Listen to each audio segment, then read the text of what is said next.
Welcome to Mamma's kitchen. எல்லோரும் எப்படி இருக்கீங்க? இன்றைக்கி நம்ம ஹெல்த்தியான சூப்பரான டேஸ்டான ஒரு கீரை அடை பண்ண போகிறோம். இது உடம்புக்கு ரொம்ப ஹெல்த்தி. கீரை சாப்பிடாதவங்களுக்கு கூட இந்த மாதிரி அடையை செஞ்சு கொடுத்தீங்க அப்படின்னா நல்லா சாப்பிட்ருவாங்க. இதை எப்படி செய்யலாங்கிறத பார்ப்போம் வாங்க. கீரை அடை செய்கிறதுக்கு இந்த கிளாஸில் ஒரு கிளாஸ் அளவுக்கு இட்லி அரிசி எடுத்து அதை ஒரு பவுலில் போட்டிருக்கேன். இதை ஒரு 2-3 தடவை கழுவிட்டு 1 மணி நேரம் ஊற வச்சுக்கலாம். இன்னொரு பவுலில் எடுத்துகிட்டு அதே கிளாஸில் அரை கிளாஸ் அளவுக்கு கடலைப்பருப்பு எடுத்துக்கலாம். அரை கிளாஸ் அளவுக்கு துவரம்பருப்பு, அதிலேயே 1/4 கிளாஸ் அளவுக்கு உளுந்தம்பருப்பு, 1/4 கிளாஸுக்கு கம்மியாக பாசிப்பருப்பு. பாசிப்பருப்பு நிறைய போடக்கூடாது, போட்டிங்கன்னா வளவலன்னு ஆகிடும். அதனால் பார்த்து கம்மியாக போடுங்க. இந்த பருப்பெல்லாம் 2-3 தடவை நல்லா கழுவிட்டு வந்துடலாம். இப்போ பருப்பெல்லாம் 2-3 தடவை கழுவி எடுத்தாச்சு. இப்போ பருப்பு முழுசுற அளவுக்கு தண்ணியை ஊற்றணும்.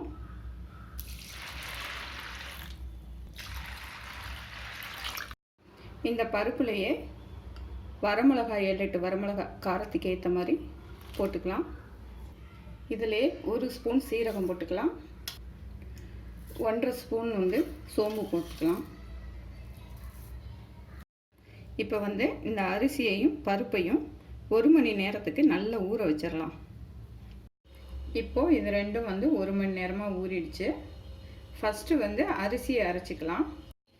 அரிசியை கொரன்னு அரைச்சதுக்கப்புறமா நம்ம ஊற வச்சுருக்க பருப்பையும் கொஞ்சம் கொஞ்சமாக போட்டு நம்ம அரைக்கணும். அரைக்கிறதுக்கு முன்னாடி ஒரு துண்டு இஞ்சி எடுத்துட்டு இதோட போட்டுட்டு ஒரு 10 பல் பூண்டை தோல் எடுத்துட்டு இதோட சேர்த்து நல்லா நைஸாக அரைச்சிக்கலாம். பருப்பு அரைச்சி முடித்தோடனே கடைசியாக ஒரு அரை கட்டு முருங்கைக்கீரை எடுத்திருக்கேன். இந்த முருங்கைக்கீரையை நல்லா கழுவிட்டு இந்த அரைச்ச பருப்போடு போட்டு நல்லா 1-2 அரைச்சி ஊற்றிக்கலாம். இப்போ எல்லாத்தையும் அரைச்சாச்சு. இப்போ நான் கீரையை ஏன் அரைக்கும் போதே போட்டுட்டேன் அப்படின்னா, கீரையை முழுசாக நீங்கள் வெட்டி கூட போடலாம் அடை ஊற்றும்போது. ஆனால் குழந்தைங்கள்லாம் சாப்பிடாது.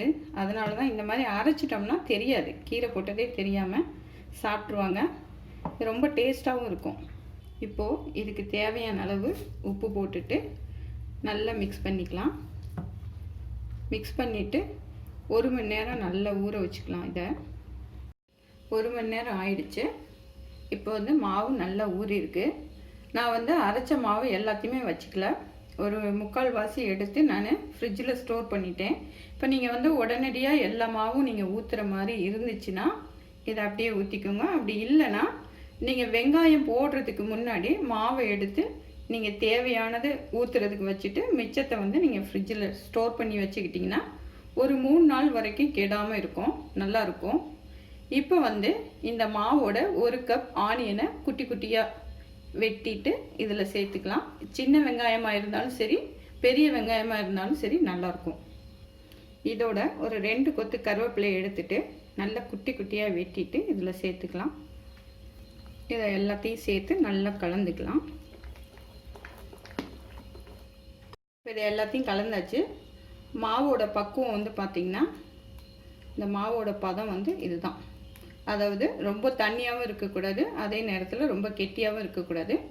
தோசை மாவு பதத்துக்கு இருக்கணும். இப்போ அடைக்கி மாவு ரெடி ஆயிடுச்சு. இப்போ நம்ம சுட்டு எடுக்கலாம். இப்போ அடுப்பில் தோசைக்கல் வச்சாச்சு. தோசைக்கல் சூடானோடனே மாவை விட்டுட்டு நல்லா மெல்லிசாக தேய்ச்சி விடுங்க.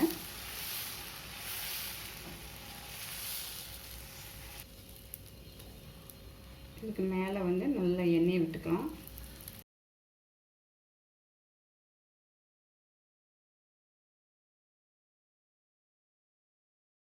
இப்போ நம்ம எல்லா அடையும் சுட்டு எடுத்தாச்சு.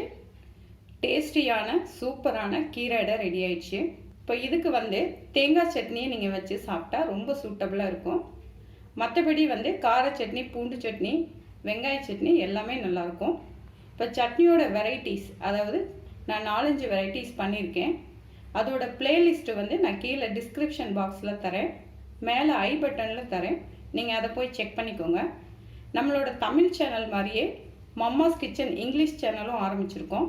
இந்த சேனலுக்கு மாதிரியே நீங்கள் இங்கிலீஷ் சேனலுக்கும் சப்போர்ட் பண்ணுங்கள். இதே மாதிரி அடை தோசையை நீங்களும் வீட்டில் செஞ்சு சாப்பிட்டு பாருங்கள். நல்லா சாப்பிடுங்க, ஆரோக்கியமாக இருங்க, சந்தோஷமாக இருங்க. மீண்டும் ஒரு புது ரெசிபியில் உங்களை சந்திக்கிறேன். நன்றி.